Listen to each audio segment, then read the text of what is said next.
Hi everyone, welcome again to my channel. My name is Peter Esesele. If you are a returning subscriber, welcome. If you are a new subscriber, you are also welcome to my channel, and don't forget to hit that subscribe button. In this video, I'm going to be talking about the mistakes you should avoid when planning to immigrate to Canada or when you've already immigrated to Canada. Let's get started.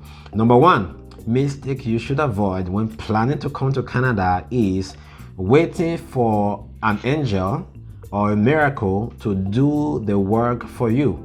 You know, most people just want, their guidance angel to just come, do the research for them, and then everything just work out fine while they just lie, there and then do nothing about it. So don't make that mistake, okay?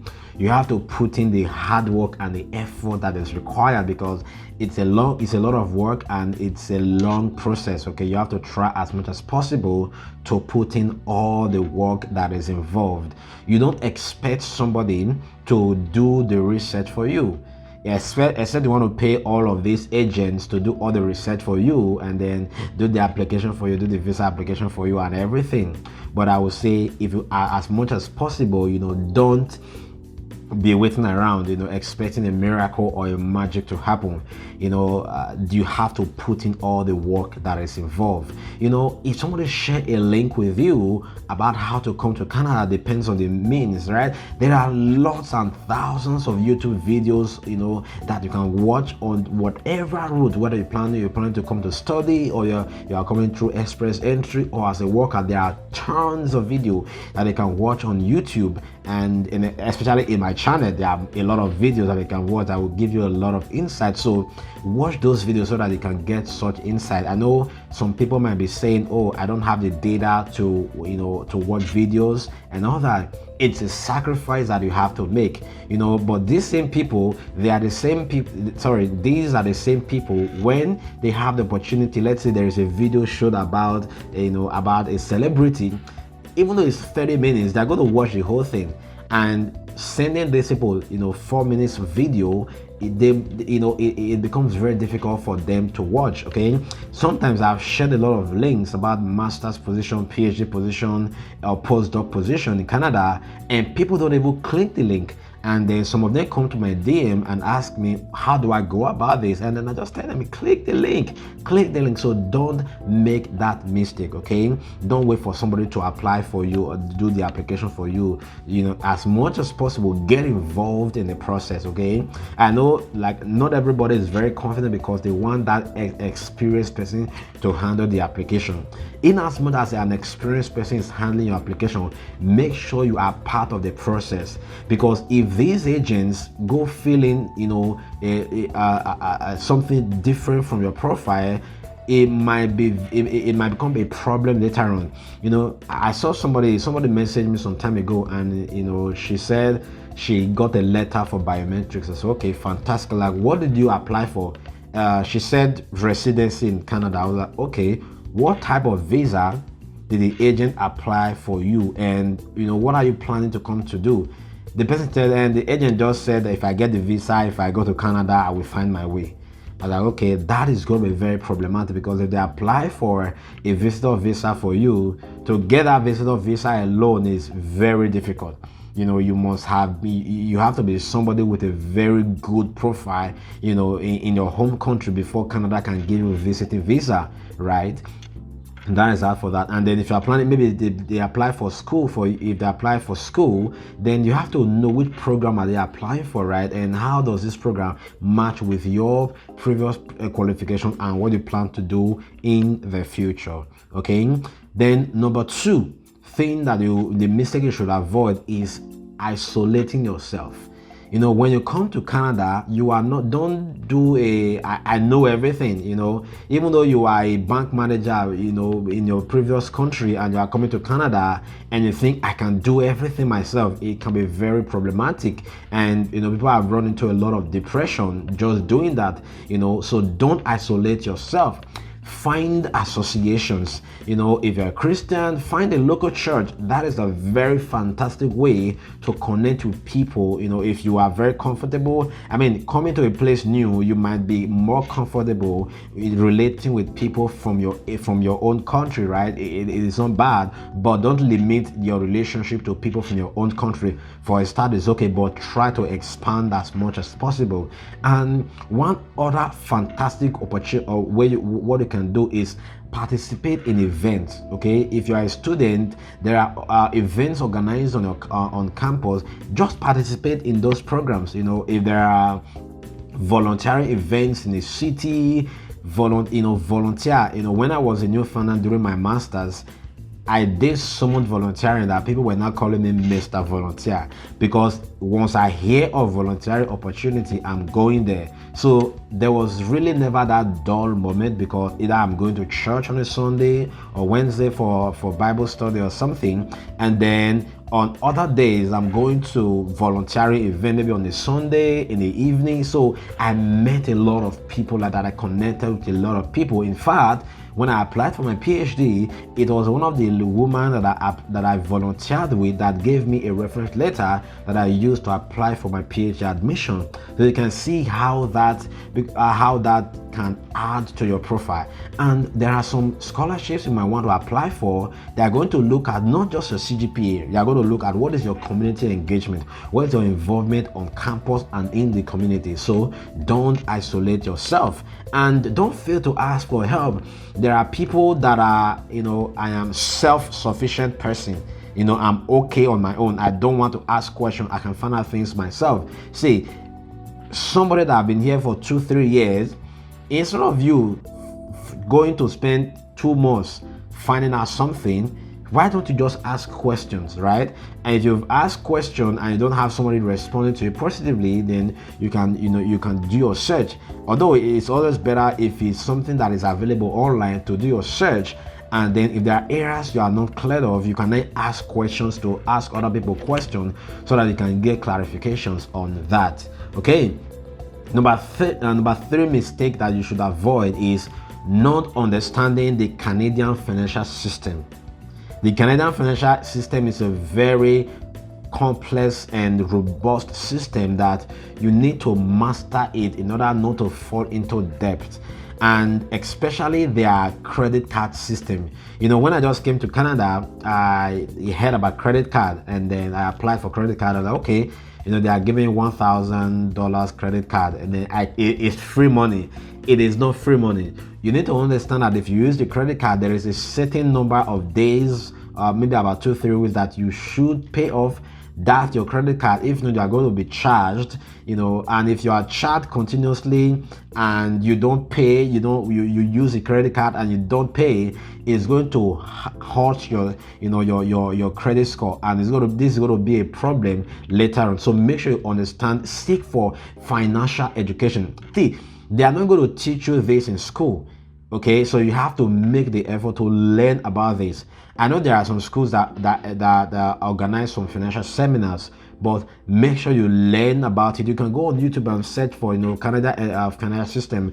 How does credit card work? How does the bank system work? You should understand all of this. What types of accounts are available with savings account, current account. If you want to be using some tax-free savings account, that is also available. So you need to know how each of these different accounts work.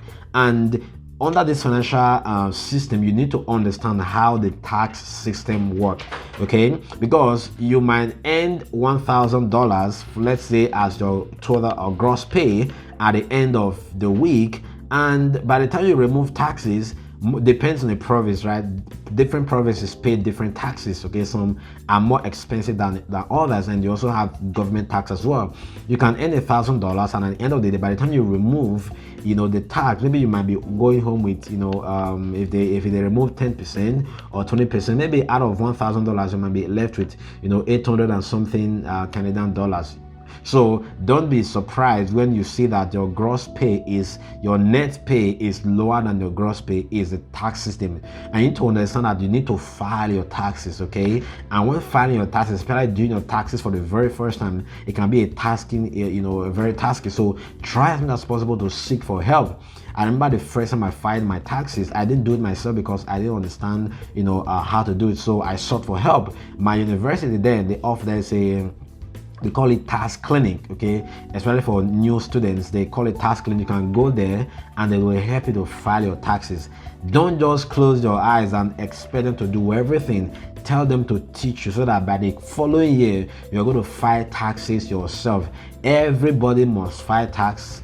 I think around, between February or either February, March, or about April of every year, you need to file taxes because you need to show how much you earned. You need to show what work you're doing. If you are a student, all the scholarship you receive, everything is going to be taxed.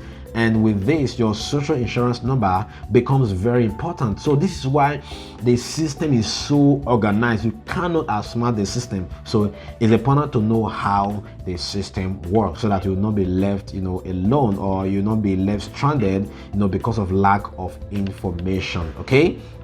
Number 4, it's not gaining relevant work experience or, not making enough connection.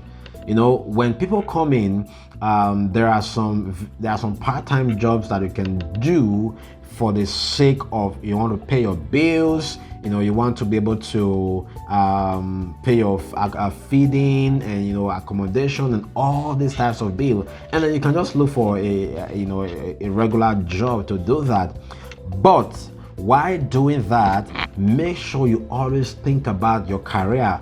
What can I do that is going to be advantageous for my career? For example, if you are planning to go, there are some people that come in here, they do their undergrad, and then maybe they work, they get their PRO, and probably they want to go back to medical school. Then you have to start volunteering in hospitals, in healthcare settings. Those volunteering experiences are going to quickly add up and become advantageous to you. And you have to connect with people. And another mistake that people make is just connecting with people only from their own country. No.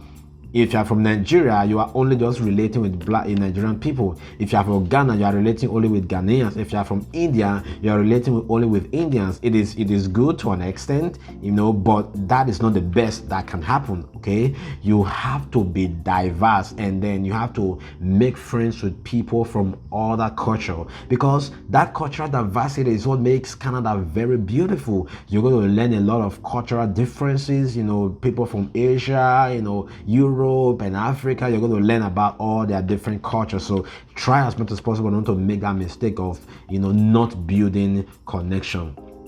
The 5th mistake that people can also make, and I would say please avoid this mistake, is using their country's their country of origins resume format to apply for jobs. No. When you come to Canada, there is a Canadian format of resume. So you have to find out how does a Canadian resume looks like, and then you try as much as possible to channel your CV, to edit your resume such that it's going to match and fit with what is obtainable in a Canadian system. Because if it is, you use your country of origins format, you might not put in what the employers are looking for, right? So it's important to look out for how does their resume work. And then the job application system here can also be very strategic. It is not every time here it is about, oh, I know this my friend. Maybe that might be obtainable in your previous country. Oh, I know this person is going to fix me up in this job. Most of the time here, jobs and job offer are based on merit. There is also the place for recommendation, no doubt, but most of the time you're going to apply for these jobs online, and then you're going to get called for interview. Or if you go for a job fair and you have your resume, you can submit your resume in the job fair, and then there are people that get hired on the spot. And then you can also take your resume and move from a different store to the other, and it depends on the kind of experience or the type of job that you're looking for. You can just do like a drop in, just resume drop. That is also acceptable as well. If they are not or if they are not employing, they will just keep your resume. I don't think they will tell you to not drop your resume. Okay, number 6 mistake that people make is renting too expensive accommodation. You see your friend, you just came in and you see somebody that been here for 2-3 years. They are in an apartment that is 1,200 Canadian dollars per year, and you think you want to belong, you want to live that high class life. I mean, if you have the money to pay, your parents are well to do, you have all the money to pay, and it's not going to hamper or distract your expenses or scatter your expenses, it's fine. But as much as possible, please do well to rent a place that is affordable to you, especially when you're going to be paying the accommodation for yourself. If you don't have any external sponsor back from your country and you are the one paying everything here, you can't be working like a minimum wage job and then you are expecting to be staying in a 2-bedroom flat and be paying 1,200 Canadian dollars, and at the end of the day, even the work you're doing is not even enough to pay your rent. So don't make that mistake of there are some places that are, there are some houses that are not really good, so don't stay in a shabby environment or in the sake of conserving money, okay? But make sure that the place is hygienic, the place, not necessarily like a new apartment, but the apartment is standard, everything is there, and then, the environment is not too lonely as well. It's going to save you, a lot of. And it's always better if you have a house with other students. Is better, right? Compared to just living like in a family house where it's just only you and then the family. Okay, if you are a student, then it's easy to relate with other students, and then maybe you can study together, and you might even find somebody doing the same program with you, which it really happened, right? It happened to me when I was doing my master's. My roommate was doing well. In fact, we're in the same department. Okay, we're doing similar research. So in the evening like this, when we are just having, just relaxing in the sitting room, we can just be chatting about research and then talk about, how did your day go, what experiment worked today and all that, and then we just laugh about it and learn from it. Okay. Then number 7, is rushing to buy a car when you can't even afford insurance. Like I mentioned, if you have the money to buy a car when you come in the week you arrive in Canada, nobody, if you have the money, they are going to sell for you.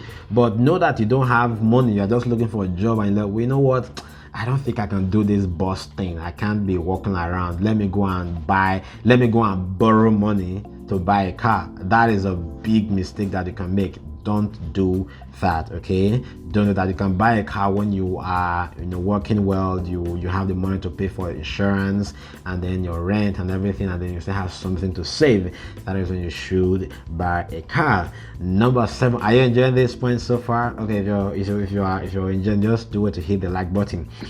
Number 7, not planning your permanent residency routes. Okay, if you're in Canada and you're studying, people just think, when I finish school, then my PRO is just going to wait for me. It doesn't work that way. So you have to try as much as possible to build that route. Whatever is needed, try to read as much as possible about everything that you need for that immigration route, so that when you're applying, you know exactly what you are doing. Okay, so plan it ahead of time so that you can know what type of job are you going to be looking for, what kind of experience that is going to be beneficial and that will make you eligible to apply for the permanent residency.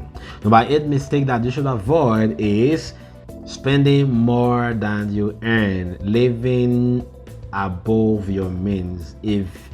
Don't live above your means, okay? I will beg you, because if you're stranded and you start begging money up and down, nope. See, here people just try to bind their business, okay? It's not like in some other places, at least where I'm coming from, so that you can just meet your friends and say, hey, can you give me something so that I'll give you back next week. Everybody is struggling to pay their bills, so you shouldn't just leave yourself and say, okay, everything is just going to be fine like that. Okay, so just cut down your expenses, just leave leave and only buy the things that you need so that you can save money.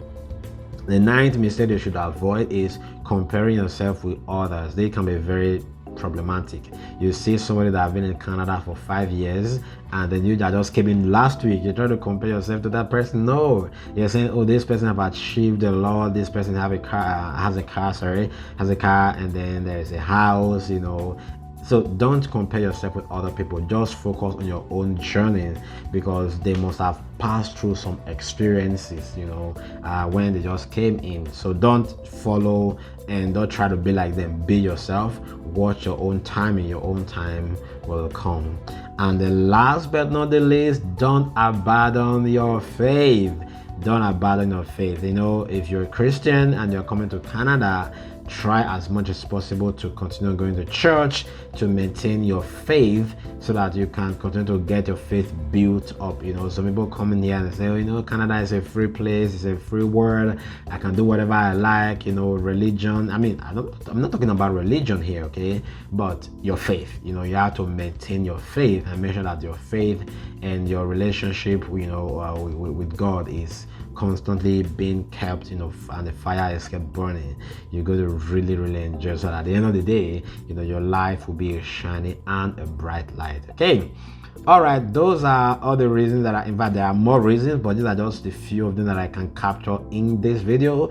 If you found this video useful, do well to hit the subscribe button and like this video, comment and share. If there are any specific questions that I haven't talked about, do well to leave the comment in the comment section, and I will try to address your question as soon as possible. Once again, thank you. I'll see you in the next video. Signing off.